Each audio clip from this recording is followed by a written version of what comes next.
కేవలం బటన్ నొక్కటం మీ అకౌంట్లో డబ్బులు పడితే అన్నారు. కానీ ఈసారి ప్రజలు సరైన వాళ్ళకే బటన్ నొక్కారా? సరైన వాళ్ళకే బటన్ నొక్కారా? అది అది ఎంపిక. కానీ గ్రౌండ్ లెవెల్లో ఏం జరుగుతుంది అనేది కొంత ఇన్ఫర్మేషన్ అయితే మీ దగ్గర ఉంటుంది. కాదు, ఎందుకంటే గ్రౌండ్ లెవెల్లో ఎంపిక పథకానికి కావాల్సిన యోగుల్ని ఎంపిక చేసే చోట అవి ఎవరున్నా సహజంగా జరుగుతాయిలేండి. జగన్మోహన్ రెడ్డి గారిని అనాల్సిన అవసరం లేదు, చంద్రబాబు నాయుడు అనాల్సిన అవసరం లేదు. ఎంపిక చేసేవాళ్ళు అక్కడ అధికార యంత్రాంగం ఉంటారు. తర్వాత సర్టిఫికెట్లు ఇచ్చేవాళ్ళైనా కానీ లబ్ధిదారులు కూడా కరెక్ట్గా ఇవ్వరు కదా.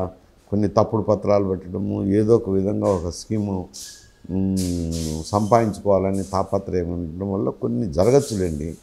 జనరల్గా ఇచ్చినాక లబ్ధి అయితే వాళ్ళకి చేకూరుతుంటుంది. ఇప్పుడు చేరకుండా పోయే పరిస్థితి లేదు, ఎందుకంటే డిజిటలైజేషన్ వచ్చింది కాబట్టి బటన్ నొక్కితే వాళ్ళ అకౌంట్లో పే చేస్తాను. వాళ్ళు కూడా అకౌంట్లు ఓపెన్ చేసుకుంటున్నారు కాబట్టి పెద్ద సమస్య లేదు. సార్ ఫైనల్గా అంటే నువ్వు అనేది మధ్యస్థం మనుషులు తింటారు కదా అనేది అది జరిగేదానికి అవకాశం ఉంది. అది చంద్రబాబు నాయుడు ఉన్నా జరగదు, జగన్మోహన్ రెడ్డి ఉన్నా జరగదు. 2024 మొత్తం ఎలక్షన్లు మొత్తం కుల రాజకీయాలు చుట్టే తిరిగాయి. దాని ఎఫెక్ట్ ఈసారి స్పష్టంగా కనపడబోతుంది అంటున్నారు. కుల రాజకీయాలు ఆంధ్రప్రదేశ్ మీద ఎంతవరకు ఎఫెక్ట్ చూపిస్తున్నాయి? భవిష్యత్తులో ఇది ఎటువంటి పరిణామాలకు దారితీసే అవకాశం ఉంది? ఇది కొందరు ఊకదంపుడు ఉపన్యాసాలు మాట్లాడేవాళ్ళు మాట్లాడేది కుల రాజకీయాలని. ఇప్పుడు కులం అనేది ఉంటుంది, కాదనడం లేదు.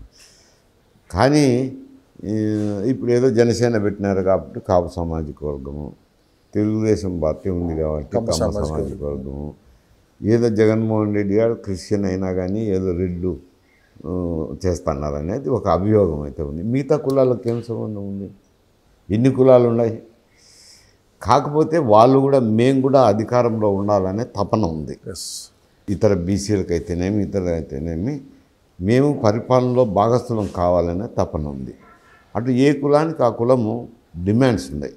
మా కులం తరపు నుంచి ఎంతమంది ఎమ్మెల్యేలకు ఇచ్చారు, మాకు ఇంత పర్సంటేజ్ ఓట్లు ఉన్నాయి, మా కులం తరపున ఎందరికి ఇచ్చినారు అనేది అది న్యాయం కోరడం. కానీ అది కులాలుగా విడిపోవడం కాదు కదా. న్యాయం కోరడం కిందకి వస్తుంది. కానీ అందరికీ సమాజంలో ఉన్నప్పుడు అన్ని కులాలకు ప్రాతినిధ్యం ఊహించాలి కదా. ఆ మాదిరి చూసుకోవాలి, కానీ ఆ మాదిరి చూసుకోకుండా కులాలు అభిప్రాయాలు వచ్చినాయి. 2024 బీసీ జాపం చేశారు జగన్మోహన్ రెడ్డి గారు. మరి బీసీలు ఈసారి ఎటువైపు ఉన్నారు అంటే నేను అది జనరలైజ్ అయిపోయింది. ఇప్పుడు బీసీలు ఏసీలు అని చెప్పలేం కదా, జనరలైజ్ అయిపోయింది. కానీ కొంచెం ఎస్సీల్లోనూ జగన్మోహన్ రెడ్డి వైపు ఎక్కువ ఉంటుంది. ఎస్సీ ఎస్టీ బీసీలు కొంత పర్సంటేజ్, బీసీలు ఇటు అటు అని ఉంటారు. రకరకాలుగా ఉండరు, క్యాండిడేట్ని బట్టి రకరకాలుగా చెల్లిపోయినారు. అది ఒక ఐకమత్యంగా ఒక చోటుకు వస్తుంది. అంటే రాయలసీమలో ఒక ఫలితాలు వస్తే ఉత్తరాంధ్రలో ఫలితాలు వస్తున్నాయని చెప్పి కూడా వినిపిస్తున్నమాట. ఎప్పుడు వచ్చినాయి? రేపు రాబోయే రిజల్ట్ అది ఇంతవరకు ఎప్పుడు రాలేదు కదా. కానీ ఈసారి రాబోయే ఏ పక్క గాలి వెళ్తే ఆ పక్కనే వస్తాయి. రేపు కూడా అట్లే, రాయలసీమలో కూడా అంతే ఉంటుంది. రేపు కూడా అట్లే వస్తాయి. ప్రభుత్వం మీద అది తీర్పు, కానీ ప్రభుత్వంలో పరిపాలించిన దాని మీద తీర్పు, అంతేగాని కులాల మీద తీర్పు కాదు కదా. పులివెందులు అదే మెజార్టీ వస్తే జగన్మోహన్ రెడ్డి గారు ఈసారి మెజార్టీ తగ్గే అవకాశం ఉంది. ఎందుకంటే షర్మిల గారు ఇవన్నీ చూసుకున్న తర్వాత ఈ పోలింగ్ జరిగింది కాబట్టి స్టాంపింగ్ చేసుకున్నంత మెజారిటీ రాకపోవచ్చు. గెలవడం అయితే గెలుస్తారు, నేను దానికి ఏమిటంది. సో ఓవరాల్గా 2024 ఎలక్షన్ చూసినప్పుడు, ఓట్ పోలింగ్ ఇదంతా చూసినప్పుడు గతంతో పోల్చుకుంటే ఏమనిపిస్తుంది సార్ ఈసారి ఎలక్షన్? గతంతో పోల్చేది ఎన్నికలు ఆ ఎన్నికలు ఒక్కొక్క మారు ఒక్కొక్క. కానీ దేశం మొత్తం ఆంధ్రప్రదేశ్ వైపు చూసింది. దేశం ఏం చూసింటుందిలే కానీ ఆంధ్రప్రదేశ్ పట్ల మీరు చూస్తూనే ఉన్నారు కదా సార్. తాడిపత్రిలో గొడవలు ఎలా జరిగాయి, పల్నాడు జిల్లాలో ఎలా గొడవలు జరిగాయి, అటు విజయవాడలో గొడవలు ఎలా జరిగాయో అవి వేరు సమస్య. ఇప్పుడు ఈ ఎన్నికలను దేశం అంతా చూస్తుందని కాదు, ఇవి జరగాల్సినవి జరిగినాయి. అది ప్రభుత్వం మీద తీర్పిస్తారు. ఆ సంఘటనల గురించి మీరు ప్రస్తావించినారు కాబట్టి తాడిపత్రిలో జరిగిన సంఘటన అయితేనేమి, మాచల్ల ఏరియాలో జరిగిన సంఘటనలు అయితేనేమి, తిరుపతిలో అయితేనేమి, ఇవన్నీ ఇప్పుడు జరిగేటే ఎలక్షన్లో సర్చార్జ్డ్ అట్మాస్ఫియర్ ఉంటుంది, ఉద్రేకం ఉంటుంది, గ్రూపులు ఉంటాయి, ఈ రకరకాల వ్యక్తులు గుమికూడుతుంటారు. ఎవరో ఒకరు ఏదో ఒక చిన్న పని చేస్తే దానికి రెచ్చిపోయి ఏదో ఒక తగాదు. సోషల్ మీడియా అలా ఉంది మనకి. సోషల్ మీడియాలో కారణం అని చెప్పలేను, అక్కడనే జరుగుతుంటాయి చెదురుముదురు సంఘటనలు. కాకపోతే ఇక్కడ ఒక వైఫల్యాన్ని చూడాల్సింది ఉంటుంది. ఏమిటానంటే ఇప్పుడు పోలీస్ యంత్రాంగం కానీ రెవెన్యూ యంత్రాంగం కానీ ఎన్నికల యంత్రాంగం కానీ అంతా ఎన్నికల కమిషనర్ చేతిలో ఉంటుంది. ఎన్నికల కమిషనర్ చేతిలో ఉన్నప్పుడు పైన ఢిల్లీలో ఎన్నికల కమిషనర్ ఉంటాడు, ఇక్కడ ఎన్నికల కమిషనర్ ఉంటాడు. ఉన్నప్పుడు ఈ పోలీసు యంత్రాంగము ఇటువంటి ముందే కొంచెం జాగ్రత్త చర్యలు తీసుకొని, ఇద్దరు అభ్యర్థులు ఉంటారు, తాడిపత్రిలో ఘటనే ఉంది, ఉండినప్పుడు ఇద్దరు సమానమైన పరిస్థితులు. అటువంటిప్పుడు ఒక డిఎస్పీగా ఎవరన్నా పోయి ఏమీ లేకుండా చూడండి, బాధ్యత మీది అని ఇద్దరికి నచ్చజెప్పి వచ్చి ఉండాల్సింది.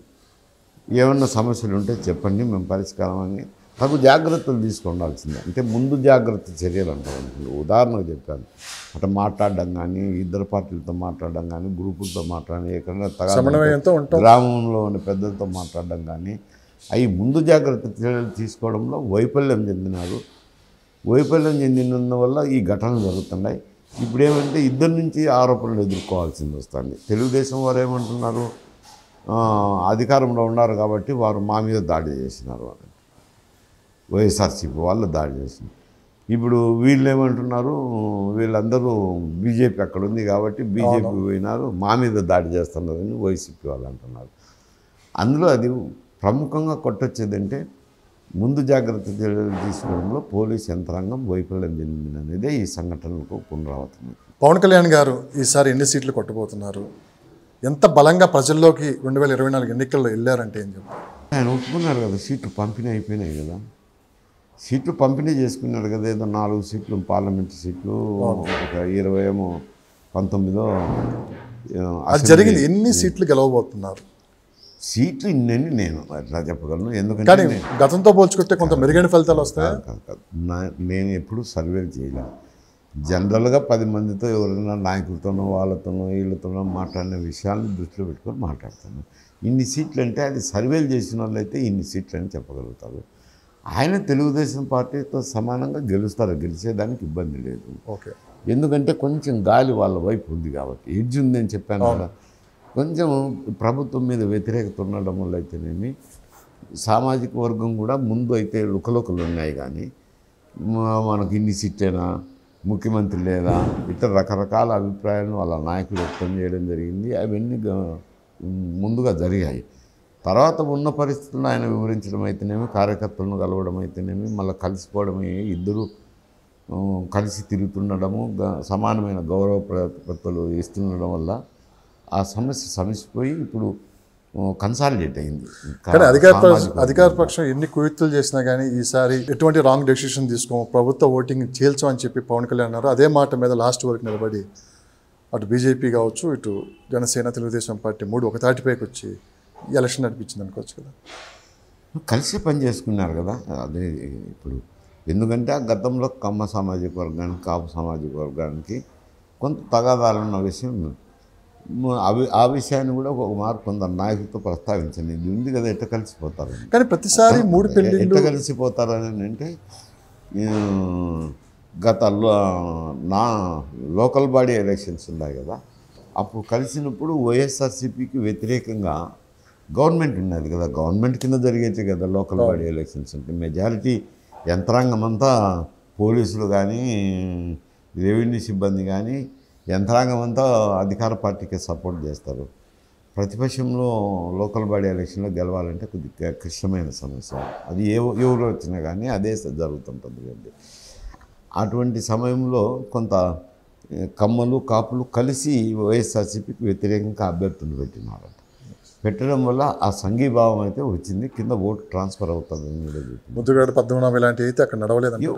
వాళ్ళు ఐసోలేట్ అయిపోయినారు కదా, ముద్రగడ పద్మనాభం కానీ, హర్రామ్ జోగే గారు కానీ ఏదో మాట్లాడినారు. ఇప్పుడున్న జనరేషన్ వైఎస్ఆర్సీపీలో పోయి చేరిన తర్వాత కొంచెం చెడ్డ పేరే వచ్చింది కదా. నేనేమి సోషల్ మీడియాలో అందరూ చూస్తున్నాను కాబట్టి కామెంట్లు పత్రికల్లో వచ్చిన మా వార్తలను చూసి కొంచెం మంచి పేరు అయితే లేదు. యంగ్స్టర్స్ కాబట్టి కాదు, ఆ సామాజిక వర్గంలో కొంచెం చెడ్డ పేరు.